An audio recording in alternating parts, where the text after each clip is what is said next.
Hello guys, it's YST from YST cars world. और आज हम देख रहे हैं महिंद्रा बोलेरो नियो। अब हम इसको ये भी कह सकते हैं कि महिंद्रा ने TUV 300 को बस थोड़ा सा लुक्स चेंज करके बोलेरो का एक नया मॉडल निकाल दिया है। तो अगर हम इसका फ्रंट लुक देखें तो बिल्कुल ये TUV 300 ही है। इसमें जो डिफरेंट कर दिया है महिंद्रा ने वो है इसकी न्यू ग्रिल। और अगर हम इसके हेडलैम्प्स की बात करें तो आपको स्मोक्ड हेडलैम्प्स मिलते हैं।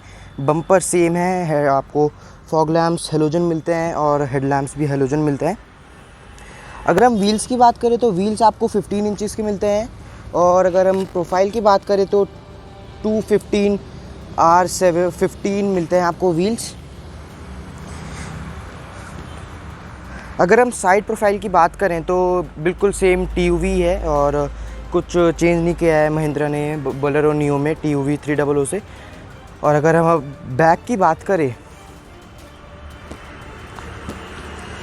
तो बैक से भी बिल्कुल नियो सेम ही है TUV की तरह। आपको बस यहाँ पे बोलेरो नियो की एक बैजिंग मिलती है। टायर आपको सेम साइज़ का ही मिलता है R15। और ये हम मॉडल देख रहे हैं N10 जो इसका टॉप मॉडल है। अभी महिंद्रा ने बोला है कि N10 से ऊपर भी एक मॉडल आना है, लेकिन वो अभी आया नहीं है, तो इसलिए अभी हम इसको ही अपना जो है टॉप मॉडल कहेंगे। लेकिन अगर हम इसके व्हील की बात करें, स्पेयर व्हील की, तो ये आपको एलॉय व्हील नहीं मिलता है, आपको सिंपल व्हील मिलता है। ठीक है। तो अगर हम अब इसके बूट की बात करें तो बूट को आपको दिख रहा होगा आपकी स्क्रीन पे कि कितना लीटर का आपको इसमें बूट स्पेस मिलता है। और जो कि स्कॉर्पियो के साथ प्रॉब्लम थी और पुरानी TUV के साथ थी वो भी इसमें बरकरार है। आपको ऐसे सीट्स मिलते हैं, बूट स्पेस के नाम पे कुछ भी नहीं है। 7 सीटर का बस इसको नाम दिया हुआ है, क्योंकि अगर आप किसी को बूट चाहिए तो वो इन सीट्स को तो उठाएगा ही। तो हमने इसको एक सीट को उठा दिया और दूसरी, तो इतना आपको बूट स्पेस मिल जाता है नियो में, दोनों सीट्स को ऊपर करके। इसको हम वापस ऐसे कर देते जैसे थी। तो 7 सीटर इसको महिंद्रा बोल रहा है, लेकिन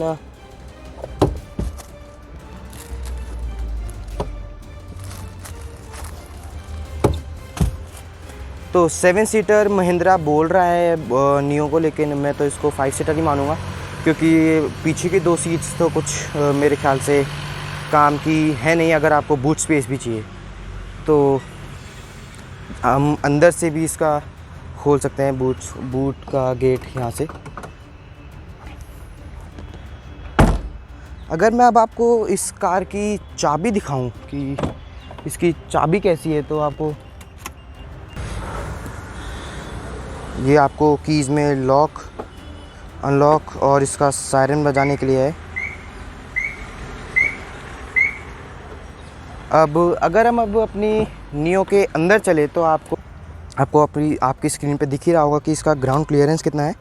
अगर मैं सीट की बात करूं कि ये एडजस्टेबल है या नहीं, टॉप मॉडल में भी तो आपको ये मैनुअली एडजस्टेबल सीट मिलती है।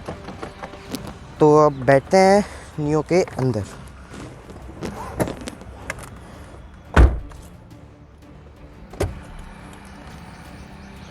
सो right now I am in Bolero Neo. और अगर मैं इसके डैशबोर्ड की बात कर लूँ तो सेम इसका डैशबोर्ड जो है वो TUV 300 की तरह ही है। मतलब कुछ भी चेंज नहीं करा महिंद्रा ने ज़्यादा, फ्रंट से थोड़ा सा बदल दिया और साइड से सेम है और पीछे से भी सेम है और अंदर से भी सेम है। इसका क्लस्टर मिलता है आपको। अगर मैं इसका ये क्लस्टर मिलता है आपको अगर मैं इसका इग्निशन ऑन करूँ तो ये थोड़ा इफ़ेक्ट देती है बोलेरो नियो लिखा हुआ आ गया। वियर सीट बेल्ट, तो सेफ्टी के लिए इसमें ये सारे फीचर्स तो आपको मिलते ही हैं। सेफ्टी के फीचर्स मैं आपको लिस्ट कर दूंगा स्क्रीन पे कौन कौन से मिलते हैं। सेफ़ कार है, आपको सारे रिमाइंडर भी देती है सीट बेल्ट पहनने की। और अभी जब हम यहाँ पर आ रहे थे इस गाड़ी को लेके तो ये बार बार बोल भी रही थी, जैसे सब गाड़ियों में तो थोड़े से सायरन बजते हैं सीट बेल्ट के, लेकिन ये बोल रही थी कि फास्टन योर सीट बेल्ट ऐसा करके। तो ये मुझे फ़ीचर अच्छा लगा नियो का। तो अगर हम अब इसके टच स्क्रीन की बात करें तो आपको टच स्क्रीन मिल जाता है महिंद्रा बोलेरो नियो का। और आई गेस 6 या 7 इंचज़ का ये टच स्क्रीन है। स्क्रीन पे मैं आपको लिस्ट कर दूंगा कितने का है। अगर मैं इसके रिस्पॉन्स की बात करूं तो ठीक ठाक इसका रिस्पॉन्स है। और कार इन्फो पे ये 503 किलोमीटर इसका डिस्टेंस टू एमटी। और ये manual reverse parking assist system, इसमें आपको रिवर्स कैमरा नहीं मिलता है, इसमें आपको सेंसर्स मिलते हैं रिवर्स DRL। हम इसको ऑन कर देते हैं और अलर्ट से आपको ये सारा इसमें फ्यूल इन्फो और ये मतलब अच्छा रिस्पॉन्स है टच स्क्रीन का। ब्लूटूथ आपको मिल जाता है गाड़ी में, और गाड़ी में क्रूज़ कंट्रोल भी मिलता है। ये बहुत अच्छा फीचर है जो बोलेरो में महिंद्रा ने ऐड करा है। और हम अगर सेफ्टी की बात करें तो आपको ड्राइवर और को ड्राइवर आपको एयरबैग मिलते हैं, 2 एयरबैग्स मिलते हैं, और आइसोफिक्स चाइल्ड सीट भी मिलती है आपको। और अगर हम इंजन्स की बात करें तो आपको इसमें सारे वेरिएंट्स में सेम इंजन मिलता है, एमहॉक 115 सीसी BS6। और अगर हम इसकी पावर की बात करें तो आप 73.5 इसके आपको bhp इसमें पावर मिलती है और 260 Nm का टॉर्क। ठीक है, हम अगर इसके उसकी बात करें कि आपको मैनुअल और ऑटोमेटिक कौन सी उसमें मिलती है, तो आपको ये मैनुअल में मिलती है। आपको इसमें 5 स्पीड मैनुअल गियर बॉक्स मिलता है। और तो इसमें फ़ीचर्स हैं जो आपके इस इंफोटेनमेंट में फ़ीचर्स हैं, ये आपको एप्पल कारप्ले और एंड्रॉयड ऑटो नहीं प्रोवाइड करते हैं, ये नहीं है इसमें। क्वालिटी की बात करें तो आपको यहाँ पे एक 2 बॉटल रखने के लिए आपको स्पेसेस मिलते हैं। मेरे ख्याल से 3 बॉटल तो नहीं आ पाएंगी, जैसे हम देख रहे हैं कि ये 3 के लिए, लेकिन मेरे ख्याल से 3 तो आ नहीं पाएंगी, 2 ही आ पाएंगी। और जैसे कि हम बात करते हैं कि मुझे हमेशा जो ये विंडोज़ ऊपर नीचे करने का है, यहाँ पे बिल्कुल भी पसंद नहीं आता। यहाँ पे होना चाहिए जहाँ पे इसका असली इसको प्लेस करते हैं, लेकिन न्यू में भी यहीं पे यहाँ पे भी आपको कुछ स्पेस मिलता है कुछ सामान रखने के लिए। 5 स्पीड आपको इसमें गियर बॉक्स। और अब अगर हम ग्लव बॉक्स की बात कर लें तो आपको डिसेंट साइज़ आपको ग्लव बॉक्स मिल जाता है, ये नहीं बहुत बड़ा या बहुत छोटा, डिसेंट साइज़ आपको ग्लव बॉक्स मिलता है। अब अगर हम साइड पॉकेट्स की बात कर लें तो आपको साइड पॉकेट्स में 1 लीटर की बॉटल और थोड़ा सा स्पेस और मिल जाता है। और ओवरऑल ठीक लग रही है न्यू। आगे से डैशबोर्ड सी आपको यहाँ पे आर्म रेस्ट भी मिल जाता है दोनों सीट्स के लिए, डिफरेंट। ये मुझे एक अच्छी चीज़ लगती है, क्योंकि जब एक पूरा होता है एक साथ तो उसमें प्रॉब्लम आती है दोनों हाथ रखने के लिए। तो ये ठीक है कि आप ऐसे रख के और ऐसे गाड़ी चलाइए। और अब हम बात करते हैं पीछे कि आपको पीछे क्या क्या मिलता है। लेकिन पीछे जाने से पहले हम बात करें कि आपको चार्जिंग के लिए क्या क्या मिलता है, तो आपको ये 12 वोल्ट का चार्जिंग सॉकेट मिल जाता है, और ये USB पोर्ट भी है, और ये ऑक्स के लिए भी है। ठीक है, तो ये सब तो सामने से डैशबोर्ड पे जो भी है नियो के लिए। अब हम बैक पे चलें कि बैक में आपको नियो में क्या मिलता है। इग्निशन ऑफ कर देते हैं, चाबी मैंने आपको दिखाई दी। तो हम अगर बैक पे चलें कि बैक में नियो में आपको क्या क्या मिलता है,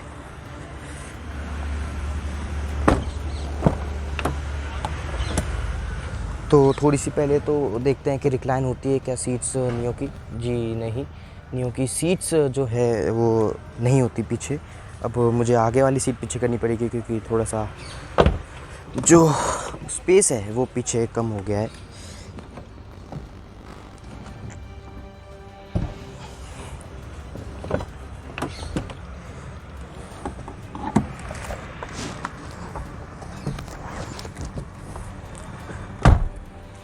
तो अब मैं पीछे की सीट पे आ गया हूँ नियो की, और आपको ऐसा कुछ ख़ास फीचर्स नहीं मिलता है नियो के पीछे की सीट्स पे। आप देखो तो कुछ ना तो सेंटर का जो मोस्टली कार्स में आजकल आ रहा है वो नहीं मिलता आपको, क्योंकि आपको आर्म रेस्ट यहीं पे दे दिया है। और दूसरी मैं अगर आपको बात करूं कि कोई चार्जिंग सॉकेट हो, तो मुझे कहीं पे नज़र तो नहीं आ रहा है चार्जिंग सॉकेट। और यही है। अगर मैं लेग रूम की बात करूं, क्योंकि मैंने सीट बहुत ज़्यादा आगे कर ली है, क्योंकि अगर वो सामने वाली सीट मेरे हिसाब से थी, मेरी हाइट 5'11" है, और सामने वाली है जो सीट जब मेरे हिसाब से मैंने करी थी 5'11" के हिसाब से, तो मुझे पीछे बिल्कुल ज़्यादा था नहीं कि मैं बैठ सकूं। और ये तो वैसे महिंद्रा ने गलत करा कि आपके पीछे वाली सीट आगे पीछे नहीं होती, क्योंकि काफ़ी सारी कार्स में आजकल आने लगी है, तो बहुत ज़्यादा आगे करने के बाद इनफ लेग रूम बहुत ज़्यादा आगे है वो। और हेडरूम की बात करें तो इनफ हेडरूम भी आपको मिल जाता है कार में। और ये इंजन है नियो का, अंदर से अच्छी तरह प्लेस्ड है सब कुछ। और 1500 सीसी का इंजन है, मैंने आपको बता दिया पहले से। और डीजल इंजन में है, पेट्रोल में है भैया ये? खाली डीजल में ये अवेलेबल है नियो, और पेट्रोल में नहीं है। वैसे भी पेट्रोल का भाव बहुत ज़्यादा बढ़ा हुआ है, तो डीजल में ही ठीक है। तो ये था पूरा इंजन अंदर से, बस यही कुछ था बोलेरो नियो का रिव्यू मेरी तरफ से। और मैंने आपको सारे फ़ीचर्स बता दिए। फ़ीचर्स में वैसे कुछ ज़्यादा इसमें प्रोवाइड नहीं करती है नियो, आपको सिंपल टच स्क्रीन मिल जाती है। और क्रूज़ कंट्रोल, सेफ्टी में आपको 2 एयरबैग्स मिलते हैं। टॉप मॉडल में भी ये थोड़ा सा गलत करा है महिंद्रा ने। और सेम टीओवी है, और ज़्यादा कुछ बदला नहीं है महिंद्रा ने टीओवी और नियो में। मुझे लगा कि थोड़ा सा तो वैसे महिंद्रा को बदलना चाहिए था कि जब आप एक नए नाम से गाड़ी को लेके आ रहे हो, तो आपको थोड़ा सा तो अपनी पुराने वाली कार से चेंज करना चाहिए था। लुक सामने से एक बार मैं आपको फिर से दिखा दूँ तो ठीक लग रहा है, और अच्छा लग रहा है, बल्कि ठीक नहीं अच्छा लग रहा है। और डिस्क ब्रेक आपको सामने मिलते हैं, और ड्रम ब्रेक्स आपको पीछे मिलते हैं। तो ये कुछ रिव्यू था मेरी तरफ से बोलेरो नियो का। ओवरऑल गाड़ी अच्छी लग रही है, ठीक लग रही है। टीओवी 300 ही है बिल्कुल, कुछ चेंज नहीं करा महिंद्रा ने। थोड़ा चेंज करते तो और ज़्यादा मज़ा आता गाड़ी को देखने में और सब कुछ। तो ये था बोलेरो नियो फ्रॉम YST। तो वाइंड अप करते हैं आप वीडियो को, और thank you so much for watching my video guys. Subscribe to my channel and don't forget to like. Bye bye.